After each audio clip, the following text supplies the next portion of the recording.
വീണ്ടും നിയമസഭാ തെരഞ്ഞെടുപ്പിലേക്ക് നീങ്ങുമ്പോൾ മുന്നണികളുടെ ഉറക്കം കെടുത്തുന്ന ചില മണ്ഡലങ്ങളുണ്ട്. കഴിഞ്ഞ തവണ വെറും 5000 വോട്ടുകളിൽ താഴെ മാത്രം ഭൂരിപക്ഷമുള്ള 26 മണ്ഡലങ്ങൾ.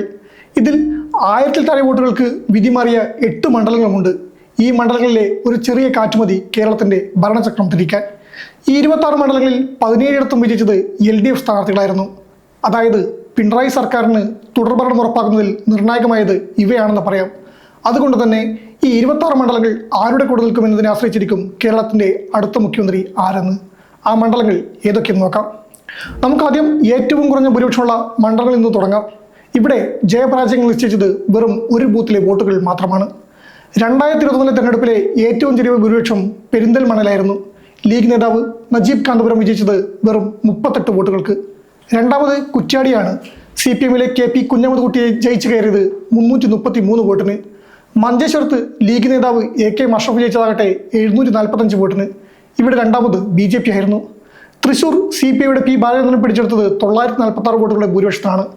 1000-ൽ താഴെ ഭൂരിപക്ഷമുള്ള മറ്റൊരു മണ്ഡലം മലപ്പുറത്തെ താനൂരാണ്. മന്ത്രി V അബ്ദുറഹ്മാന് ലഭിച്ച ഭൂരിപക്ഷം 985 മാത്രം. തൃപ്പൂണിത്തുറയിൽ കോൺഗ്രസ് നേതാവ് K ബാബു ജയിച്ചതാകട്ടെ 992 വോട്ടിനും. ഇനി 1000 മുതൽ 2500 വരെ വോട്ടുകളുടെ ഭൂരിപക്ഷമുള്ള മണ്ഡലങ്ങൾ നോക്കാം.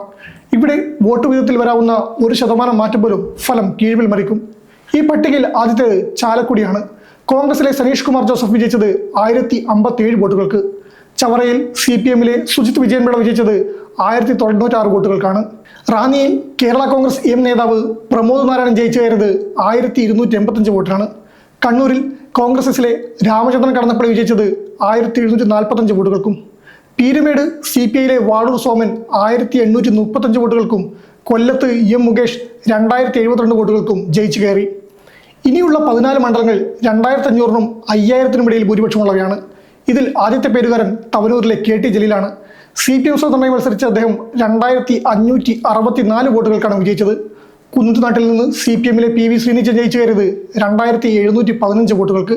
Perumbavoor Eldhose Kunnappillil 2899, Adoor Chittayam Gopakumar 2919, Kunnathur Kovoor Kunjumon 3009, Thrithala MB Rajesh 3016, Peravoor Sunny Joseph 3172, Nemom V Sivankutty 3949, Nadapuram EK Vijayan 4036, Kaduthuruthy advocate Mons Joseph 4256, Kundara PC Vishnunadh 4454, Thiruvambady Linto Joseph 4643 എന്നിവയാണ് 5000-ൽ താഴെ ഭൂരിപക്ഷമുള്ള മറ്റു മണ്ഡലങ്ങൾ.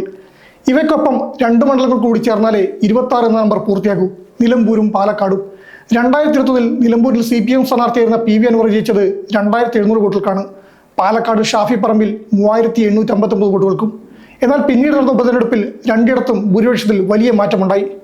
PV അൻവർ രാജിവെച്ചപ്പോൾ നടന്ന ഉപതെരഞ്ഞെടുപ്പിൽ കോൺഗ്രസിലെ ആര്യാടൻ ഷൗക്കത്ത് മണ്ഡലം പിടിച്ചെടുത്തത് 11077 വോട്ടുകളുടെ ഭൂരിപക്ഷമാണ്.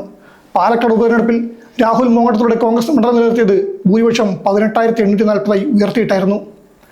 ഈ 26 മണ്ഡലങ്ങളിൽ ഭൂരിഭാഗവും UDF-ഉം LDF-ഉം നേർക്കുനേർ പോരാടുന്ന ഇടങ്ങളാണ്. എന്നാൽ ഇത്തവണ ചിത്രം മാറും. പാലക്കാട്, മഞ്ചേശ്വരം, തൃശൂർ, ചാത്തന്നൂർ തുടങ്ങിയ മണ്ഡലങ്ങളിൽ NDA വോട്ട് വർദ്ധിപ്പിച്ചാൽ അത് ഇടതു വലതു മുന്നണികളെ ബാധിക്കും. 2020 എറണാകുളത്തെ മണ്ഡലങ്ങളിൽ പിടിക്കുന്ന വോട്ടുകളും നിർണായകമാവും. ചുരുക്കത്തിൽ 2021 LDF-ന് തുടർഭരണം സാധ്യമാക്കുന്നതിൽ ഈ 26 മണ്ഡലങ്ങളിലെ 17 സീറ്റുകൾ വഹിച്ച പങ്ക് ചെറുതല്ല. എന്നാൽ ഇത്തവണ ചിത്രം മാറുകയാണ്. ഭരണവിരുദ്ധ വികാരവും പാലക്കാടും തൃശ്ശൂരും മഞ്ചേശ്വരത്തും NDA ഉയർത്തുന്ന വെല്ലുവിളിയും എറണാകുളം ജില്ലയിൽ 2020 പിടിക്കുന്ന വോട്ടുകളും ഈ നേരിയ ഭൂരിപക്ഷങ്ങളെ കടപുഴക്കിയെറിയാൻ ശേഷിയുള്ളവയാണ്. വോട്ട് വിഹിതത്തിലുണ്ടാകുന്ന വെറും 1% മാറ്റം പോലും ഈ മണ്ഡലങ്ങളിൽ അട്ടിമറികൾക്ക് കാരണമാകും. പഴയ കണക്കുകൾ ഇടതുപക്ഷത്തിന് ആശ്വാസം നൽകുമോ അതോ ചെറിയ കാറ്റിൽ വലിയ വീഴ്ചകൾ സംഭവിക്കുമോ? കേരളം കാത്തിരുന്ന് കാണേണ്ടി വരും.